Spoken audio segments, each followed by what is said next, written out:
ఒక అదృశ్య శత్రువు మన శరీరమనే కోటలోకి చొరబడటం గురించి మనం ఒక్కసారి ఊహించుకుందాం. అది కేవలం గోడలను బద్దలు కొట్టదు, మన రక్షణ వ్యవస్థ తాలూకు బ్లూ ప్రింట్లను ఏకంగా మార్చేస్తుంది. అవును, మన సైనికులని ఏమార్చి చివరికి ఆ కోటను తన సొంతం చేసుకుంటుంది. ఖచ్చితంగా. ఇది ఏదో సైన్స్ ఫిక్షన్ సినిమాలోని కథలాగా అనిపిస్తుంది కదా, కాని సరిగ్గా ఈ క్షణంలో మనందరి శరీరాల్లో సూక్ష్మజీవులకు మన రోగనిరోధక వ్యవస్థకు మధ్య జరుగుతున్న భీకరమైన యుద్ధమిది. నిజమే, ఇది నిరంతరం జరిగే పోరాటం. మన ఈ లోతైన విశ్లేషణకు స్వాగతం. సరే, దీని కాస్త విడమర్చి చూద్దాం. ఈరోజు మనం చర్చిస్తున్న అంశం బ్యాక్టీరియా, ఫంగస్ మరియు వైరస్లనే ఈ ప్రాణాంతక హంతకులు మన శరీరంలోకి ఎలా ప్రవేశిస్తాయి అనే ఆసక్తికరమైన విషయాలు. అంటే ఇవి లోపల ఎలా దాక్కుంటాయి, మన ఆధునిక వైద్య విజ్ఞానం వీటికి ఎలా చెక్ పెడుతుందనేది కూడా చర్చిద్దాం. ఈ ఆధారాలను గమనిస్తే మనం కేవలం వ్యాధుల గురించి మాత్రమే మాట్లాడుకోవడం లేదు, ఒక జీవకణాల స్థాయిలోని చదరంగాన్ని చూస్తున్నాం. ఓహో, అంటే ప్రతి దాడికి ఒక ప్రతిదాడి ఉందన్నమాట. ఖచ్చితంగా. ఈ సూక్ష్మజీవులు ఎంత తెలివైనవో వాటిని నివారించడానికి మనిషి శరీర నిర్మాణం మరియు మనం కనిపెట్టిన మందులు అంతకంటే అద్భుతమైనవి. అలాగా? అవును. ఎలాంటి పక్షపాతం లేకుండా మూలాల్లో ఉన్న ఈ శాస్త్రీయ వాస్తవాలను మాత్రమే మనం ఈరోజు విశ్లేషించబోతున్నాం. సరే, ముందుగా మనం ఫంగస్ గురించి మాట్లాడుకుందాం. సాధారణంగా ఫంగస్ అంటే బ్రెడ్ మీదొచ్చే బూజులాంటిది అని అనుకుంటాం కదా. అవును, చాలామంది అలాగే అనుకుంటారు. కానీ ఈ ఆధారాలు చదువుతున్నప్పుడు నాకర్థమైందేమిటంటే, ఇవి మన చర్మంపైన లేదా పరిసరాల్లో ఉంటూ మన కోట తలుపులు ఎప్పుడు బలహీనపడతాయా అని కాచుకొని కూర్చునే ఒక శత్రు సైన్యంలాగా పనిచేస్తాయి. అవునా? ఖచ్చితంగా చెప్పారు. ఆ అవకాశవాద స్వభావం ఫంగస్లకు చాలా ఎక్కువ. ఉదాహరణకు మ్యూకోర్మైకోసిస్నే తీసుకుందాం. ఇది రైజోపస్, మ్యూకర్ మరియు యాబ్సిడియా అనే ఫంగస్ జాతుల వల్ల వస్తుంది. అంటే ఇవి ఎక్కడ పడితే అక్కడ ఉంటాయా? అవునండి, ఇవి గాలిలో, మట్టిలో ఎక్కడ పడితే అక్కడే ఉంటాయి.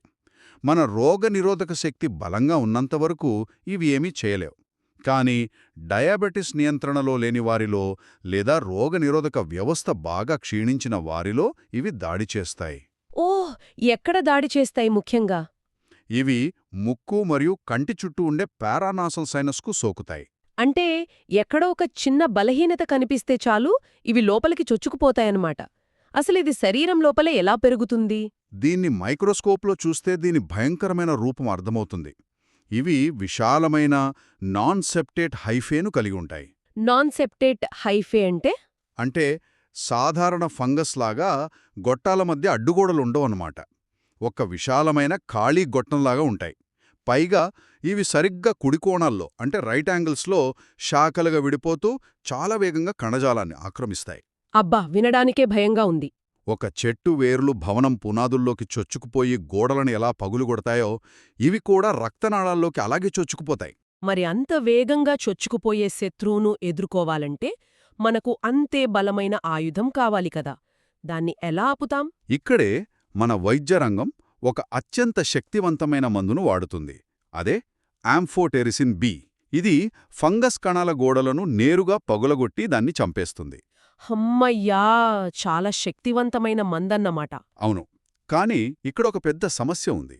ఈ ఆయుధం ఎంత శక్తివంతమైనదంటే శత్రువును చంపే క్రమంలో మన శరీరానికి కూడా భారీ నష్టాన్ని కలిగిస్తుంది. ముఖ్యంగా కిడ్నీలకు ఇది తీవ్రమైన ముప్పు. దీన్నే రీనల్ టాక్సిసిటీ అంటారు. అంటే యుద్ధంలో వాడే భారీ ఫిరంగి లాంటిదన్నమాట. శత్రువుతో పాటు పక్కనే ఉన్న మన భవనాలకు కూడా నష్టం వాటిల్తుంది. ఖచ్చితంగా. కిడ్నీలు దెబ్బతినడం వల్ల ఈ చికిత్స తీసుకునే రోగి రక్తంలో పొటాషియం మరియు మెగ్నీషియం స్థాయిలు దారుణంగా పడిపోతాయి. మరి అలాంటప్పుడు డాక్టర్లేం చేస్తారు? అందుకే డాక్టర్లు యాంఫోటెరిసిన్ బి ఇస్తున్నప్పుడు వాటితో పాటు ప్రతిరోజూ పొటాషియం, మెగ్నీషియం సప్లిమెంట్స్ కూడా ఇస్తూ సమతుల్యతను కాపాడాల్సి ఉంటుంది. అర్థమైంది. ఈ ఫంగస్లు ఎంచుకునే లక్ష్యాలు చాలా విచిత్రంగా ఉన్నాయి. ఎయిడ్స్ వచ్చినప్పుడు రోగనిరోధక శక్తి తగ్గుతుందని అందరికీ తెలుసు. అప్పుడు ఊపిరితిత్తులపై దాడి చేసే ఒక ప్రత్యేకమైన ఫంగస్ గురించి ఈ ఆధారాల్లో ఉంది కదా. అవును, ఇక్కడ ఆశ్చర్యపరిచే విషయమేమిటంటే మీరు చెబుతున్న న్యూమోసిస్టిస్ న్యూమోనియా, దీన్నే పీజేపీ అంటారు. ఇదొకప్పుడు పరాన్నజీవి అని భ్రమపడ్డారు. కాని అది నిజానికి ఒక ఫంగస్. ఓహో, అలాగా? అవును, మన కణ ఆధారిత రోగనిరోధక శక్తి అంటే సెల్ మీడియేటెడ్ ఇమ్యూనిటీ బలంగా ఉన్నప్పుడు. ఇది బతకలేదు. కానీ అడ్వాన్స్డ్ ఎయిడ్స్ దశలో ఆ శక్తి పూర్తిగా పడిపోయినప్పుడు ఇది ఊపిరితిత్తుల్లో విజృంభిస్తోంది. దీనివల్ల ఎలాంటి సమస్యలు వస్తాయి? దీనివల్ల నెమ్మదిగా శ్వాసకోశ సమస్యలు మొదలై రక్తంలో ఆక్సిజన్ స్థాయిలు పడిపోయి హైపోక్సియాకు దారితీస్తుంది. డాక్టర్లు దీన్నెలా గుర్తిస్తారు? ఎక్స్రేలో ఏమైనా కనిపిస్తుందా? ఆ ఛాతీ ఎక్స్రే తీస్తే 2 ఊపిరితిత్తులలో తెల్లటి మచ్చల్లాగా కనిపిస్తాయి. వీటినే బైలాటరల్ ఇంటర్స్టీషియల్ ఇన్ఫిల్ట్రేట్స్ అంటారు. అంటే మొత్తం ఊపిరితిత్తులు పాడవుతాయన్నమాట. అవును. అయితే దీన్ని ఖచ్చితంగా నిర్ధారించటానికి ఊపిరితిత్తుల నుండి తీసిన స్రావాలకు సిల్వర్ స్టెయిన్ అనే ఒక ప్రత్యేకమైన రసాయన రంగును అద్ది సూక్ష్మదర్శినిలో చూస్తారు. సిల్వర్ స్టెయిన్ అప్పుడు ఎలా కనిపిస్తుంది? అప్పుడు ఆ ఫంగస్సు గుండ్రని బుడగల్లాగా స్పష్టంగా కనిపిస్తుంది. ఫంగస్కి సంబంధించి స్పోరోచిర్కోసిస్ గురించి చదివినప్పుడు నాకొక సందేహం వచ్చింది. ఏదో తోటలో పనిచేసుకుంటుంటే కూడా ఫంగస్ దాడి చేస్తుందా? అవును, అందుకే దీన్ని రోజ్ గార్డెనర్స్ డిసీజ్ అని పిలుస్తారు. తోటపని చేసేటప్పుడు గులాబీ ముల్లులాంటిది గీసుకుని చర్మంపై చిన్న గాయమైనప్పుడు మట్టిలో ఉండే స్పోరోథ్రిక్స్ శంకి అనే ఫంగస్ ఆ గాయం ద్వారా లోపలికి వెళ్తుంది. ఇది అక్కడే ఆగిపోతుందా లేక లోపలికి వెళుతుందా? ఇది అక్కడే ఆగిపోదండి. మన శరీరంలోని లింఫాటిక్ నాళాల వెంబడి ప్రయాణిస్తూ చేతి పొడవునా పాపులోనో యోడ్యులర్ గాయాలను ఏర్పరుస్తుంది. అబ్బా, చేతి పొడవునా వస్తుందా? ప్రయత్నిస్తున్నట్లుగా గ్రాన్యులోమెటోస్ మరియు న్యూట్రోఫిలిక్ మంట స్పష్టంగా కనిపిస్తుంది. అయితే ఇదంతా వింటుంటే మన చుట్టూ ఉన్న ఫంగస్ అంతా ప్రాణాంతకమే అనే ఒక భయం కలుగుతోంది. కానీ కొన్నిసార్లు ఎవరైనా కఫం పరీక్ష చేయించుకున్నప్పుడు అందులో క్యాండిడా ఆల్బికాన్స్ లాంటి ఫంగస్ కనిపిస్తే కంగారు పడాల్సిన అవసరం లేదట కదా. ఎందుకలా? ఎందుకంటే ఆ ఫంగస్ అప్పటికే మన నోటిలో నివసిస్తూ ఉంటుంది. దీన్నే నార్మల్ ఫ్లోరా అంటారు. మన చర్మంపైన, జీర్ణకోశంలో, నోటిలో కొన్ని బ్యాక్టీరియా, ఫంగస్లు సహజంగానే ఉంటాయి. అవి మనకేమీ హాని చెయ్యవా? లేదు, అవి మనకు ఎలాంటి హాని చేయవు. ఎవరైనా దగ్గి కఫం తీసినప్పుడు ఆ కఫం నోటిగుండా బయటకు వస్తుంది కాబట్టి నోటిలో ఉన్న క్యాండిడా ఆ కఫంలో కలిసిపోతుంది. ల్యాబ్లో పరీక్షిస్తే అది బయటపడుతుంది. ఓహో, అంటే అది ఊపిరితిత్తుల నుంచి వచ్చిన ఇన్ఫెక్షన్ కాదన్నమాట. ఖచ్చితంగా. దీనర్థం ఊపిరితిత్తుల్లో ఫంగస్ ఇన్ఫెక్షన్ ఉన్నట్లు కాదు, కేవలం నోటి కాలుష్యం వల్ల అది రిపోర్ట్లోకొచ్చిందనర్థం. వైద్యులు ఈ విషయాన్ని జాగ్రత్తగా గమనిస్తారు. అంటే మన నోటిలోనే ఒక ఫంగస్ ఉన్నప్పటికీ మన రోగనిరోధక వ్యవస్థ ప్రతి క్షణం దాన్ని అదుపులో ఉంచుతూ మనల్ని కాపాడుతోందనమాట. నిజంగా అద్భుతం. అవును, మన రోగనిరోధక వ్యవస్థ చాలా బలమైనది. సరే, రోగనిరోధక వ్యవస్థ గురించి మాట్లాడుతున్నాం కాబట్టి అసలు ఆ వ్యవస్థనే నేరుగా నాశనం చేసే హెచ్ఐవి వైరస్ గురించి ఇప్పుడు విశ్లేషిద్దాం. ఒక వైరస్ కణంలోకి వెళ్లి దాని యంత్రాంగాన్ని హైజాక్ చేస్తుందని తెలుసు. అవును, వైరస్ల పనదే. కానీ ఈ హెచ్ఐవిలో ఏదో ప్రత్యేకత ఉన్నట్లుంది. అసలు ఇది శరీరంలోకి ప్రవేశించిన వెంటనే ఏం జరుగుతుంది? లక్షణాలు వెంటనే బయటపడతాయా? ఇక్కడే హెచ్ఐవి తన అత్యంత ప్రమాదకరమైన ఆటను మొదలుపెడుతుంది. ఇది శరీరంలోకి ప్రవేశించిన 2 నుండి 4 వారాలలోపు ఆ వ్యక్తికి జ్వరం, గొంతునొప్పి వస్తాయి. మరి చర్మం పైన ఏమైనా వస్తుందా? వస్తుంది. సిఫిలిస్ వ్యాధిలో వచ్చేలాంటి నోటిపూతలు మరియు శరీరమంతా మ్యాక్యులోపాపులర్ దద్దుర్లు వస్తాయి. ఈ ప్రారంభ దశలో వైరస్ కణాలను విపరీతంగా నాశనం చేస్తూ తన కాపీలను లక్షల సంఖ్యలో పెంచుకుంటుంది. అంటే అప్పుడు వైరల్ లోడ్ చాలా ఎక్కువగా ఉంటుందన్నమాట. ఖచ్చితంగా. రక్తంలో వైరల్ లోడ్ చాలా ఎక్కువగా ఉంటుంది. అలాగే P24 అనే వైరల్ యాంటీజెన్ కూడా పాజిటివ్గా చూపిస్తుంది. మరి ఈ సమయంలో సాధారణ రక్త పరీక్ష చేస్తే హెచ్ఐవి ఉన్నట్లు తెలుస్తుందా? ఆశ్చర్యకరంగా తెలియదు. సాధారణ సిరాలజీ టెస్ట్ చేస్తే రిజల్ట్ నెగటివ్ అని వస్తుంది. వెయిట్, శరీరంలో అంత వైరస్ పెట్టుకుని టెస్ట్ నెగటివ్ రావడమేంటి? ఎందుకంటే ఆ సాధారణ పరీక్షలు వైరస్ను వెతకవు. వైరస్కు వ్యతిరేకంగా మన రోగనిరోధక వ్యవస్థ తయారు చేసే యాంటీబాడీస్ను వెతుకుతాయి. ఓహో, అంటే ఇంకా యాంటీబాడీస్ తయారు కాలేదన్నమాట. అవును. ఈ 2-4 వారాల సమయంలో వైరస్ ఇంకా విధ్వంసం సృష్టిస్తూనే ఉంటుంది. మన శరీరం దానికి తగ్గట్లు యాంటీబాడీస్ను తయారు చేసే పనిలో ఉంటుంది. అవి ఇంకా పూర్తిస్థాయిలో ఉత్పత్తి కానందున సెరాలజీ నెగటివ్గా ఉంటుంది. అర్థమైంది. దీన్నే మనం విండో పీరియడ్ అంటాం. అంటే కోటలో శత్రువు ప్రవేశించాడు, విధ్వంసం చేస్తున్నాడు, కాని ఇంకా సెక్యూరిటీ అలారం మోగలేదన్నమాట. ఎంత మోసపూరితమైన వ్యూహమో! మరి ప్రపంచమంతా ఈ ఎయిడ్స్కి కారణమవుతున్నది ఒకే రకమైన వైరసేనా? ప్రధానంగా ప్రపంచమంతా వ్యాపించింది HIV-1, కాని పశ్చిమ ఆఫ్రికా ప్రాంతంలో HIV-2 అనే మరో రకం స్థానికంగా ఉంది. ఈ HIV-2 కూడా అంతే ప్రమాదకరమా? ఇది కొంచెం నెమ్మదిగా పనిచేస్తుంది.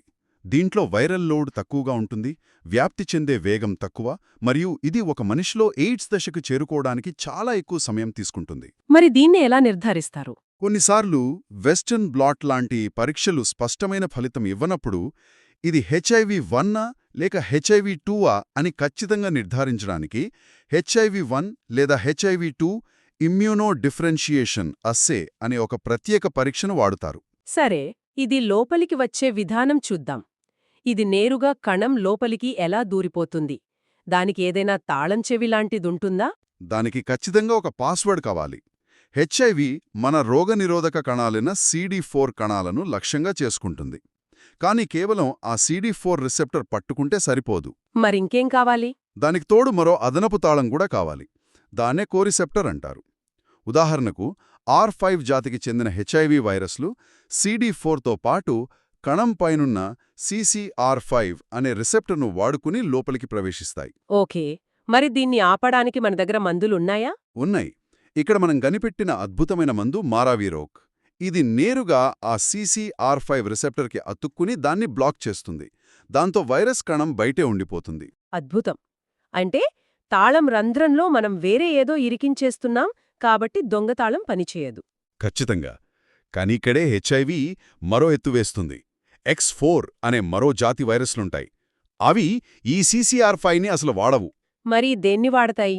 అవి CD4తో పాటు CDX4 అనే వేరే రిసెప్టర్ను వాడతాయి. ఆ జాతి వైరస్ల ముందు మనమిందాక మాట్లాడుకున్న మారావిరోక్ మందు ఏమాత్రం పనిచేయదు. ఒకదాని తర్వాత ఒకటి ఇదొక నిరంతర చదరంగంలాగా ఉంది. అసలు ఈ వైరస్ తనను తాను ఎప్పటికప్పుడు ఎలా మార్చుకోగలుగుతోంది? ఇది అర్థం చేసుకోవాలంటే వైరస్ యొక్క బ్లూప్రింట్ అంటే దాని జన్యువుల్ని చూడాలి.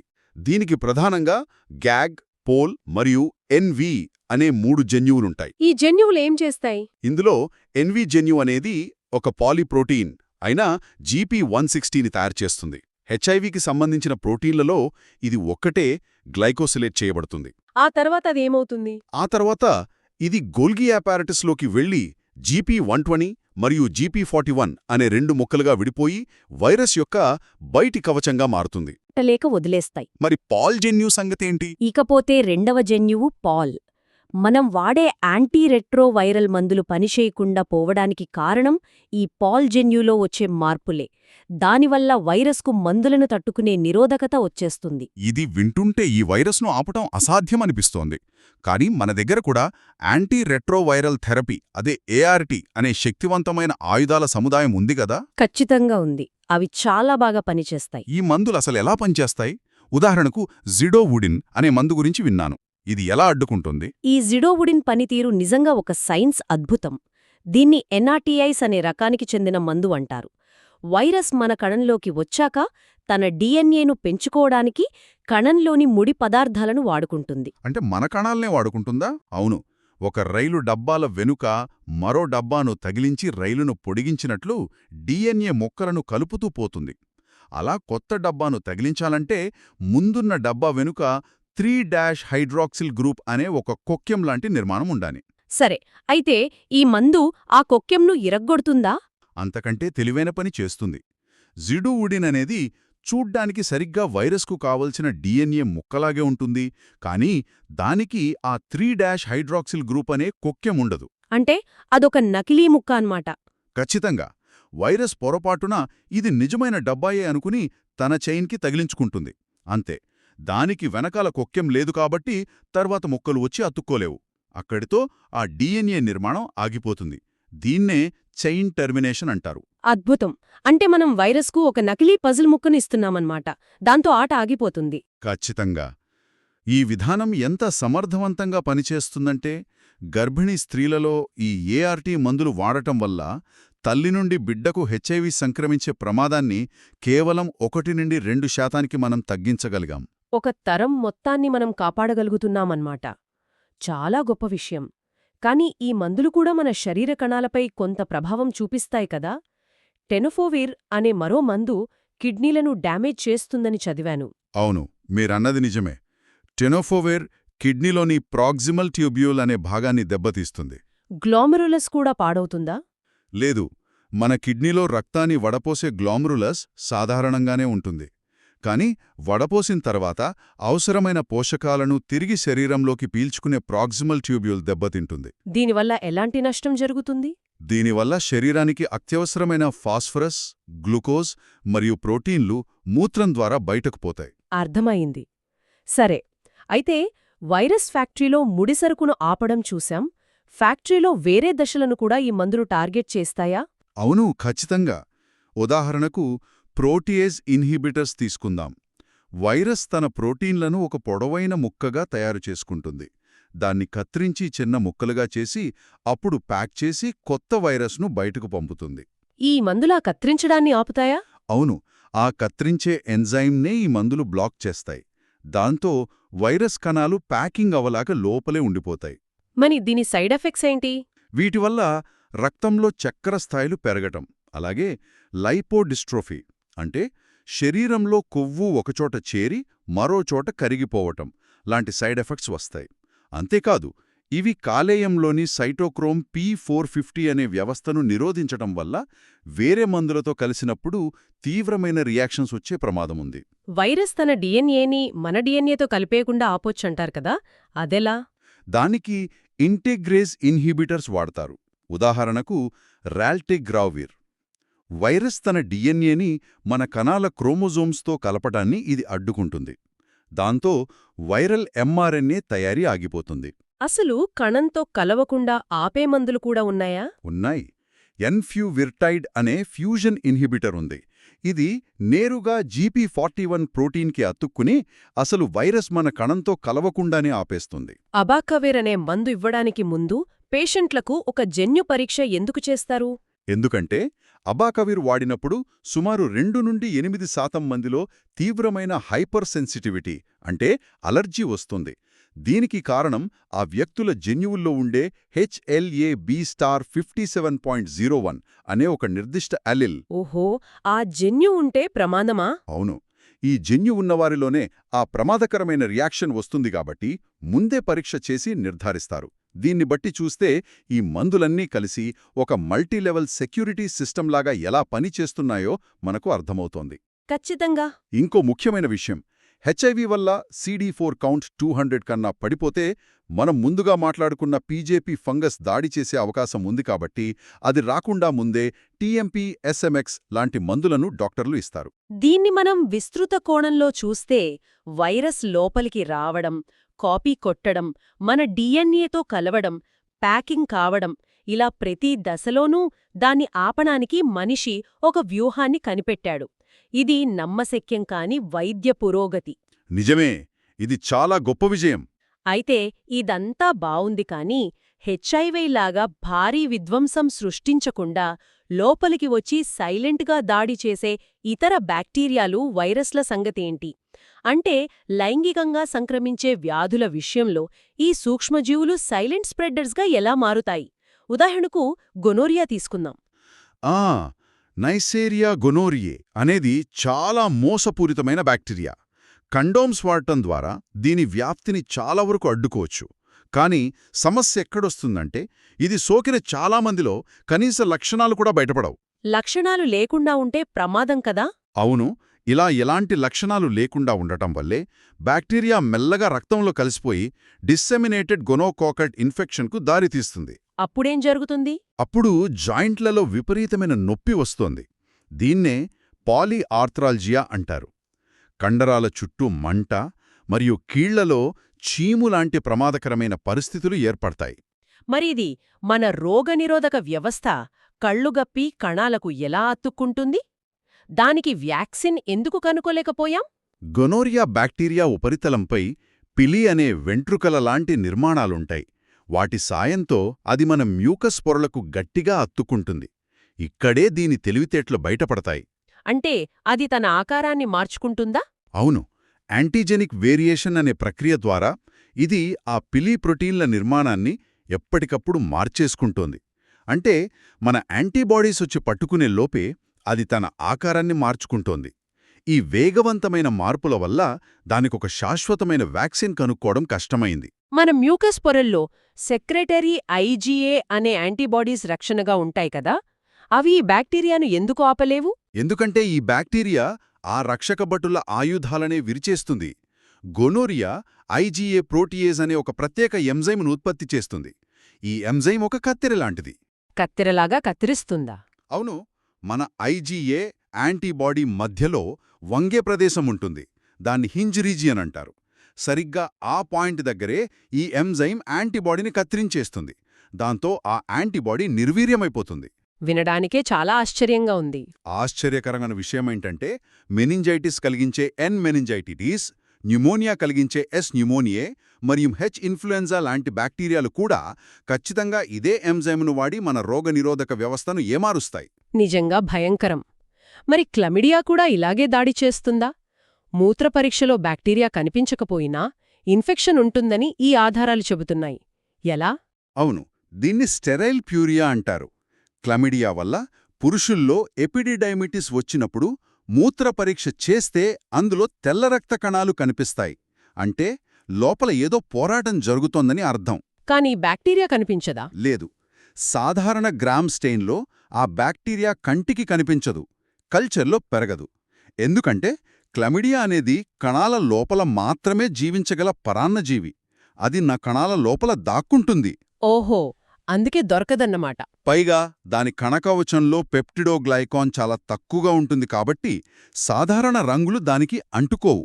అందుకే దాన్ని గుర్తించడానికి నాట్ అనగా NA80 టెస్టు వాడాల్సిందే. ఈ క్లెమిడియాలోనే L1, L2, L3 అని కొన్ని రకాలున్నాయట. అవి మరింత ప్రమాదకరమైన వ్యాధిని కలిగిస్తాయా? అవును, ఆ రకాలు లింఫోగ్రాన్యులోమా వెనేరియంకు కారణమవుతాయి. ఇది మొదట జననాంగాలపై ఎటువంటి నొప్పిలేని చిన్న పూతలతో ప్రారంభమవుతుంది, కాబట్టి ఎవరూ పట్టించుకోరు. ఆ తరువాత ప్రమాదంగా మారుతుందా? అవును, కొన్ని వారాలకు గజ్జలోని లింఫ్ గ్రంథులు విపరీతంగా వాచిపోయి అత్యంత బాధాకరమైన బుబోజ్గా మారుతాయి. కణాలను మైక్రోస్కోప్లో చూస్తే సైటోప్లాజంలో ఈ బ్యాక్టీరియా ఏర్పరిచిన ఇంక్లూజన్ బాడీస్ స్పష్టంగా కనిపిస్తాయి. ఈ ఎస్టీఐస్లో ఎక్కువగా మహిళల్లో కనిపించే బ్యాక్టీరియల్ వెజినోసిస్ గురించి కూడా మనం మాట్లాడుకోవాలి కదా. ఇక్కడ బయటి బ్యాక్టీరియా కన్నా లోపలి బ్యాక్టీరియాయే సమస్య అవుతుందా? ఖచ్చితంగా, ఇది ఒక ఎకలాజికల్ ఇంబాలెన్స్. సాధారణంగా యోనిలో రక్షణ కల్పించే లాక్టోబాసిల్లీ అనే మంచి బ్యాక్టీరియా ఉంటుంది. అవి తగ్గిపోయినప్పుడు ఆ ఖాళీని ఆక్రమిస్తూ గార్డనరిల్లా వెజినాలిస్ లాంటి ఇతర బ్యాక్టీరియా విపరీతంగా పెరుగుతుంది. దీని లక్షణాలు ఎలా ఉంటాయి? దీనివల్ల బూడిద రంగు లేదా తెలుపు రంగులో దుర్వాసనతో కూడిన ద్రవం స్రవిస్తుంది. డాక్టర్లు మైక్రోస్కోప్లో క్లూ సెల్స్ కనిపించడం ద్వారా మరియు అమైన్ విఫ్ టెస్ట్ ద్వారా దీన్ని నిర్ధారిస్తారు. అమైన్ విఫ్ టెస్ట్ అంటే ద్రవానికి KOH కలిపినప్పుడు వచ్చే చేపల లాంటి వాసన అన్నమాట. దీనికి క్లిండామైసిన్ లేదా మెట్రోనిడజోల్ అనే మందులు వాడతారు. ఈ బ్యాక్టీరియాలు లోపల ఎలా దాక్కుంటాయో చూశాం. కానీ దానికి మించి ఒక్కసారి వస్తే జీవితకాలం వదిలిపెట్టని హర్పిస్ వైరస్ గురించి ఈ ఆధారాల్లో చదివినప్పుడు నాకు చాలా ఆశ్చర్యం వేసింది. ఇది నాడుల్లో దాక్కుంటుందా? అవును, హెర్పిస్ సింప్లెక్స్ వైరస్ అనేది చాలా స్మార్ట్. ఇదొకసారి శరీరంలోకి వచ్చాక మన యాంటీబాడీస్కు దొరకకుండా వెన్నెముక దగ్గర ఉండే నాడుల సమూహమైన సెన్సరీ గ్యాంగ్లియోన్లోకి వెళ్లి నిద్రావస్థలో ఉండిపోతుంది.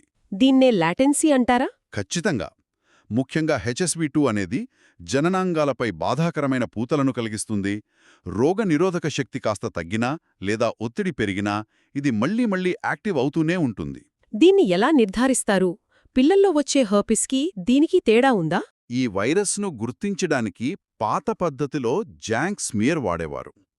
అందులో మల్టీన్యూక్లియోటెడ్ జైంట్ సెల్స్, ఇంట్రాన్యూక్లియర్ ఇన్క్లూషన్స్ మరియు అకాంతోలిటిక్ కణాలు కనిపిస్తాయి. కానీ ఇప్పుడు చాలా ఖచ్చితత్వంతో కూడిన PCR లేదా డైరెక్ట్ ఫ్లోరోసెన్స్ యాంటీబాడీ పరీక్షలు ఎక్కువగా వాడుతున్నారు. మరి పిల్లల విషయంలో ఎలా ఉంటుంది? పిల్లల విషయానికొస్తే వాళ్లలో ప్రధానంగా HSV1 దాడి చేస్తోంది. దీనివల్ల పెదవులు, నోటి లోపల తీవ్రమైన పూతులు వస్తాయి. దీన్ని జింగివోస్టోమాటిటిస్ అంటారు. కండోమ్స్ వాడితే హెర్పీస్ రాకుండా ఆపొచ్చా? కండోమ్స్ వాడటం వల్ల మొదటిసారి ఇన్ఫెక్షన్ రాకుండా అడ్డుకోవచ్చు. కానీ ఒకసారి వైరస్ శరీరంలోకి చేరి సెన్సరీ గ్యాంగ్లియాన్లో దాక్కున్నాక ఆ లాటెంట్ ఇన్ఫెక్షన్ మళ్లీ యాక్టివ్ అవ్వడాన్ని కండోమ్స్ ఏమాత్రం ఆపలేవు. అవును కదా, అది అప్పటికే లోపలుండిపోతుంది. అందుకే ఈ డబుల్ స్ట్రాండెడ్ ఎన్వెలప్డ్ డిఎన్ఏ వైరస్ను అదుపులో ఉంచడానికి ప్రతిరోజు వాలాసైక్లోవిర్ లాంటి యాంటీవైరల్ మందులు వాడాల్సిందే. లక్షణాలు లేకుండా లోపల ఉండిపోవడమనేది ఈ బ్యాక్టీరియాలకు మరియు వైరస్లకు ఎంతలా ఉపయోగపడుతుందో మనకు స్పష్టంగా అర్థమవుతోంది. సరే, ఇప్పుడు మన విశ్లేషణలో చివరి మరియు అత్యంత ఆసక్తికరమైన అంశానికొద్దాం.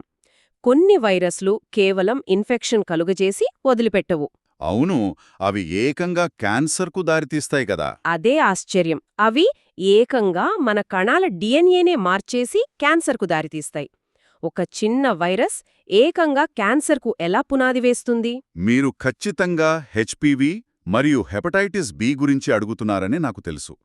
ఇవి మన కణాల విభజన ప్రక్రియను పూర్తిగా తమ ఆధీనంలోకి తీసుకుని కణాలను అదుపు లేకుండా పెరిగేలా చేసి క్యాన్సర్గా మారుస్తాయి. అసలు హెచ్పివి ఎంచుకునే లక్ష్యాలు చాలా విచిత్రంగా ఉన్నాయి. ఇది గొంతు, సర్విక్స్ అంటే గర్భాశయ ముఖద్వారం, మరియు ఆసనం ఇలా ఎంపిక చేసుకున్న ప్రదేశాల్లోనే ఎందుకు దాడి చేస్తుంది? ఇది అర్థం చేసుకోవాలంటే ఆ వైరస్ స్వభావాన్ని చూడాలి. హెచ్పివి అనేది ఒక చిన్న డిఎన్ఏ వైరస్. దానికి స్ట్రాటిఫైడ్ స్క్వామస్ ఎపిథీలియం అనే రకమైన కణజాలం అంటే చాలా ఇష్టం. దీన్నే ట్రోపిజం అంటారు. అంటే ఎక్కడ పడితే అక్కడ దాడి చెయ్యదన్నమాట. అవును, మన శరీరంలో ఎక్కడైతే తరచుగా రాపిడి అంటే ఫ్రిక్షన్ జరుగుతుందో అక్కడ ఈ కణజాలం ఉంటుంది. అనగా గొంతులోని వోకల్ కార్డ్స్, సర్విక్స్ మరియు ఆసనం ఈ ప్రాంతాలను పట్టుకుని అక్కడే అవి కణ విభజనను ప్రేరేపిస్తాయి. అన్ని హెచ్పివి రకాలు క్యాన్సర్ను కలగజేస్తాయా? లేదు, ముఖ్యంగా హెచ్పివిలోని 16 మరియు 18 రకాలు క్యాన్సర్కు ప్రధాన కారణం. హెచ్ఐవి ఉన్నవారిలో, ముఖ్యంగా పురుషులతో శృంగారం చేసే పురుషుల్లో రోగనిరోధక శక్తి తక్కువగా ఉండటం వల్ల ఈ యానల్ కార్సినోమా ప్రమాదం మరింత ఎక్కువగా ఉంటుంది. చిన్నపిల్లలకు కూడా ఇది సోకుతుందా? డెలివరీ సమయంలో కూడా తల్లి నుండి బిడ్డకు ఇది సోకితే పసిపిల్లల శ్వాసనాళాల్లో కణితులు ఏర్పడతాయి. దీన్ని రెస్పిరేటరీ పాపిలోమటోసిస్ అంటారు. ఓహో, అంటే దానికి కావలసిన వాతావరణం ఎక్కడుంటే అక్కడే దాడి చేస్తుందన్నమాట. మరి హెపటైటిస్ బి విషయానికొస్తే ఇది కాలేయ క్యాన్సర్కు ఎలా దారితీస్తుంది? హెపటైటిస్ బి అనేది జన్యుపరంగా చాలా ప్రత్యేకమైన వైరస్. ఇది పాక్షికంగా డబుల్ స్ట్రాండెడ్ డిఎన్ఏ అని కలిగి ఉంటుంది. తన కాపీలను పెంచుకోవడానికి ఇది కూడా హెచ్ఐవి లాగానే రివర్స్ ట్రాన్స్క్రిప్టేజ్ అనే ఎంజైమ్ వాడి ఆర్ఎన్ఏ నుండి డిఎన్ఏగా మారుతుంది. దీన్ని మనం ఎలా కనిపెట్టగలం? రక్త పరీక్షలో మనం ఈ వైరస్ను స్పష్టంగా ట్రాక్ చేయొచ్చు. రక్తంలో హెచ్బిఈఏజీ అనే యాంటీజెన్ ఎక్కువగా ఉండి దాని రక్షక యాంటీబాడీ అయిన యాంటీ హెచ్బిఈ తక్కువగా ఉంటే ఆ వ్యక్తికి దీర్ఘకాలిక ఇన్ఫెక్షన్ ఉన్నట్లు. అంటే వాళ్ళు ఇతరులకు కూడా వ్యాప్తి చేస్తారా? ఖచ్చితంగా, వారు ఆ వైరస్ను ఇతరులకు అత్యంత వేగంగా వ్యాప్తి చేయగలరని అర్థం. మరి ఒక వ్యక్తికి ఈ ఇన్ఫెక్షన్ వచ్చి తగ్గిపోయిందా లేక వ్యాక్సిన్ వేసుకున్నారా అని డాక్టర్లు ఎలా కనిపెడతారు? దానికి చాలా స్పష్టమైన ఆధారాలుంటాయి. రక్తంలో యాంటీ హెచ్బిసి మరియు యాంటీ హెచ్బిఎస్ అనే 2 యాంటీబాడీస్ ఉంటే ఆ వ్యక్తికి ఇన్ఫెక్షన్ వచ్చి అతని సొంత రోగనిరోధక వ్యవస్థే దానిపై విజయం సాధించి కోలుకున్నాడని అర్థం. మరి వ్యాక్సిన్ వేసుకున్న వాళ్లలో? అదే, కేవలం వ్యాక్సిన్ వేసుకున్న వాళ్లకి రక్తంలో కేవలం యాంటీ హెచ్బిఎస్ మాత్రమే ఉంటాయి. ఎందుకంటే మనం వ్యాక్సిన్లో వైరస్ మొత్తాన్నివ్వం, కేవలం దాని ఉపరితల యాంటీజెన్ను మాత్రమే ఇస్తాం. ఈ వ్యాక్సిన్ వల్లే కాలేయ క్యాన్సర్ తగ్గుతోందంటారు, నిజమేనా? 100% ప్రపంచవ్యాప్తంగా పిల్లలందరికీ ఈ హెపటైటిస్ బి వ్యాక్సిన్ తప్పనిసరిగా వేయడం వల్ల హెపటోసెల్యులార్ కార్సినోమా అంటే లివర్ క్యాన్సర్ రేటు భారీ స్థాయిలో తగ్గుతోంది. ఇది చాలా గొప్ప విషయం కదా. అవును, వ్యాక్సినేషన్ అనేది కేవలం ఒక వైరల్ ఇన్ఫెక్షన్ను మాత్రమే కాదు, పరోక్షంగా భవిష్యత్తులో రాబోయే క్యాన్సర్ను కూడా ఎలా ఆపుతోందో చెప్పడానికి ఇదొక అద్భుతమైన ఉదాహరణ. అదన్నమాట. ఫ్రంబల్ ఆక్రమణదారులు కోటగోడలను పగులగొట్టుకుని రావడం దగ్గర్నుండి హెచ్ఐవి వేసే మోసపూరిత ఎత్తుగడలు, సైలెంట్గా మన నాడుల్లో దాకునే బ్యాక్టీరియాలు, చివరగా క్యాన్సర్కి దారిచీసే వైరస్ల దాకా ఈరోజు మనం చూసిన ప్రతి అంశం ఒకటే చెబుతోంది: మన శరీరం ఒక నిరంతర యుద్ధక్షేత్రం. ఖచ్చితంగా. ఈ పోరాటం నిరంతరం జరుగుతూనే ఉంటుంది. ఎప్పటికప్పుడు మారుతున్న ఈ శత్రువుల వ్యూహాలను ఛేదించడానికి వైద్య విజ్ఞానం అందించిన యాంటీవైరల్స్, యాంటీబయోటిక్స్ మరియు వ్యాక్సిన్లే మన కవచాలు. నిజమే. మన కణాలు మరియు ఈ సూక్ష్మజీవుల మధ్య జరిగే ఈ బయోలాజికల్ పోరాటాన్ని మనం ఎంత లోతుగా అర్థం చేసుకుంటే అంత పదునైన ఆయుధాలను మనం తయారు చేయగలం. ఖచ్చితంగా అండి. సరే, ముగించే ముందు మనందరికీ ఒక కొత్త ఆలోచన వదిలి వెళ్తున్నాను. ఇందాక మనం మాట్లాడుకున్నట్లు వైరస్లు తమ జన్యువులను మన కణాల డిఎన్ఏతో చాలా సులభంగా అనుసంధానం చేయగలవు కదా? అవును, హెచ్ఐవి మరియు హెపటైటిస్ బి అలాగే చేస్తాయి. అయితే భవిష్యత్తులో మన వైద్య రంగం ఈ వైరస్ల పద్ధతులనే కాపీ కొడితే ఎలా ఉంటుంది? ఉదాహరణకు, క్యాన్సర్ కణాలను నాశనం చెయ్యడానికి లేదా పుట్టుకతో వచ్చే జన్యుపరమైన వ్యాధులను సరిచెయ్యడానికి అవసరమైన మంచి జన్యువులను మన శరీరంలోకి పంపడానికి ఈ భయంకరమైన వైరస్లనే ఒక డెలివరీ ఏజెంట్గా, ఒక కొరియర్ బాయ్లాగా వాడుకుంటే. అది నిజంగా అద్భుతమైన ఆలోచన కదా? ఈరోజు మన ప్రాణాలు తీస్తున్న రోగకారక వైరస్లే రేపు మన ప్రాణాలు కాపాడే ఆధునాతన ఔషధాలైతే ఆ ప్రపంచం ఎలా ఉంటుందో ఒక్కసారి ఊహించండి. మరెన్నో ఇలాంటి లోతైన విశ్లేషణలతో మళ్ళీ కలుద్దాం. తప్పకుండా. విన్నందుకు అందరికీ ధన్యవాదాలు. ధన్యవాదాలు. మళ్ళీ కలుద్దాం.